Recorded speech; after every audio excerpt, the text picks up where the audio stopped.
안녕하십니까. 최상산부인과 최동석입니다. 반갑습니다. 우리가 모든 여성들이 난소암의 가능성이 있습니다. 하지만 고위험 인자가 있는 경우에는 좀 더 철저하게 1년에 한 번씩 검사를 받는 것이 좋습니다.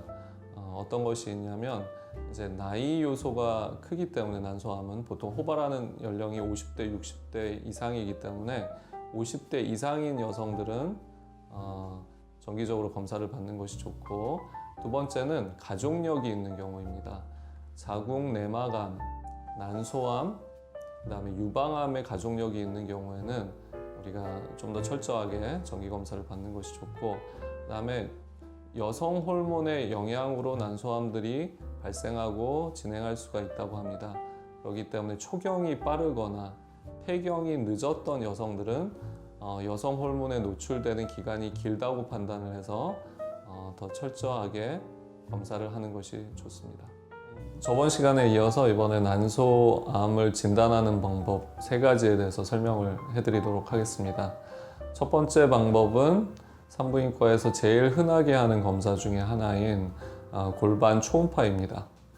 의학의 많은 분야에서 이제 초음파를 이용해 가지고 진단을 하는데, 초음파는 초음파 프로브라고 하는 이제 손잡이 부분을 환자의 몸에 이렇게 이제 접촉을 시킴으로써 몸 속을 들여다보는 방법입니다. 굉장히 간편하고 또 비교적 유용한 정보를 많이 얻을 수 있기 때문에 많이 사용하는 방법입니다.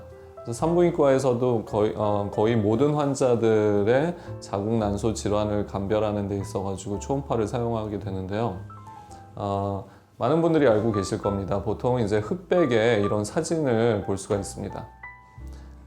이거는 지금 난소 낭종을 지금 찍은 초음파 소견인데, 우리가 난소에 있는 뭐 이렇게 이제 아주 정밀한 것까지는 볼 수는 없어도 대략적인 모양과 크기를 잴 수가 있습니다. 그래서 초음파는 정확도, 정밀도는 조금 떨어질지라도 우리가 손쉽게 시행을 할 수가 있고 결과를 빠르게 실시간으로 확인을 할 수가 있기 때문에 굉장히 널리 쓰는 방법입니다. 그래서 우리가 보통 산부인과 난소암 정기검사를 한다라고 했을 때 하는 방법은 골반 초음파라고 보시면 될 것 같습니다. 난소암 검사 두 번째는 난소 종양 표지자 검사입니다. 난소 종양 표지자 검사는 혈액 검사의 한 종류입니다. 즉 간단하게 체열을 해서 우리가 그거를 이제 분석을 해가지고 난소암 수치라는 거를 한번 이제 확인을 하는 것입니다. 그래서 보통 우리가 이런 주사기, 흔히 보는 이런 주사기로 피를 뽑게 되죠. 피를 뭐 이 정도 뽑았다라고 하면 이거를 이런 바틀에다가 이렇게 꽂아가지고 피를 받게 됩니다. 그러면 이제 이것을 우리가 검사실로 보내면 그 난소 종양 표지자 검사라는 결과를 우리가 한 2-3일 안에 받아볼 수가 있게 됩니다. 그래서 우리가 제일 흔히 쓰는 난소 종양 표지자 검사는 CA125라는 검사입니다.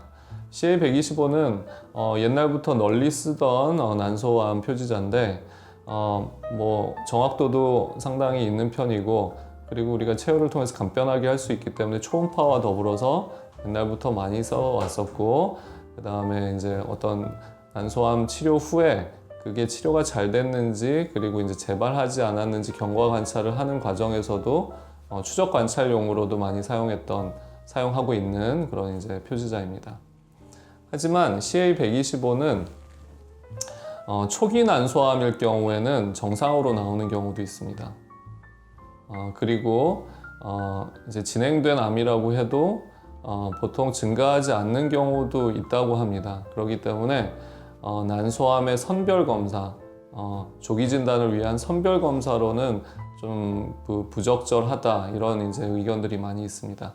그래서 최근에 그걸 보완하기 위해서 이제 개발되고 연구된 것이 HE4라는 종양 표지자입니다.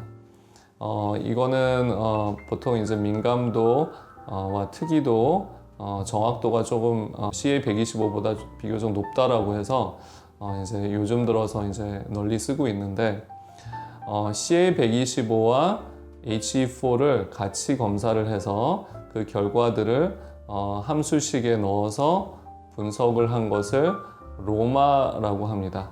그래서 그 로마 수치가 어느 정도인지를 봐서 이 환자는 난소암의 가능성이 높다 혹은 낮다를 평가해서 우리가 난소암 가능성의 저위험군이다, 고위험군이다를 평가를 하게 됩니다. 다양한 환자들의 로마 검사를 이제 분석한 결과지들을 제가 좀 보여드리도록 하겠습니다. 이 검사를 분석할 때는 폐경 전인지 폐경 후인지가 중요하고 각각의 결과가 다르게 이렇게 나옵니다. 그래서 우리가 폐경 전의 여성인 경우에는 위에 있는 막대기를 보면 되고 폐경 후의 여성들은 아래쪽에 있는 그래프를 보면 됩니다. 그래서 수치가 폐경 전인 경우에는 11.4% 이하이면 저위험군이 되고 그 이상이면 이제 고위험군이 되고 폐경 후의 여성인 경우는 29.9% 이하가 되면 저위험군이 됩니다. 그리고 그 이상이면 고위험군으로 분류가 됩니다. 난소암을 진단하는 세 번째 방법은 골반 MRI입니다.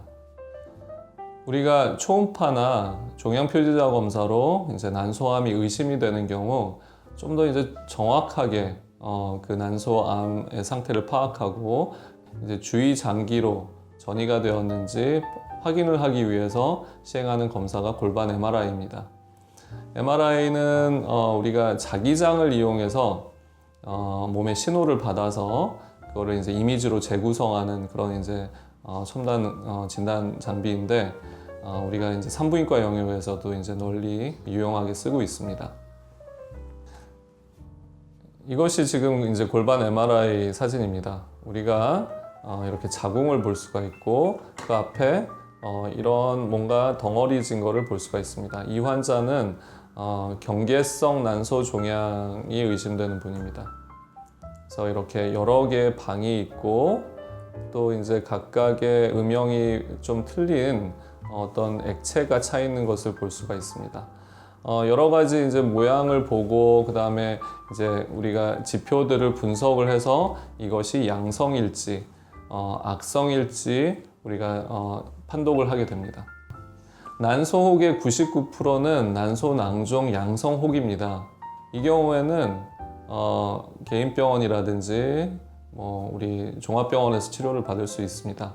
하지만 치명률이 높은 1% 미만의 난소암은 반드시 여러 과의 협진을 받을 수 있는 대학병원에서 치료하는 것이 좋습니다.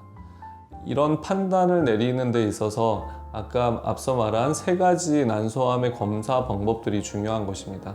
그래서 그런 것들을 시행을 해서 어떻게 치료를 하고 어떻게 관리를 해야 되는지 우리가 정하는 것이 가장 중요합니다.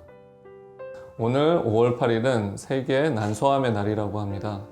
여성들은 항상 난소암 위험에 이제 노출되어 있기 때문에 항상 조심하는 것이 좋을 것 같습니다.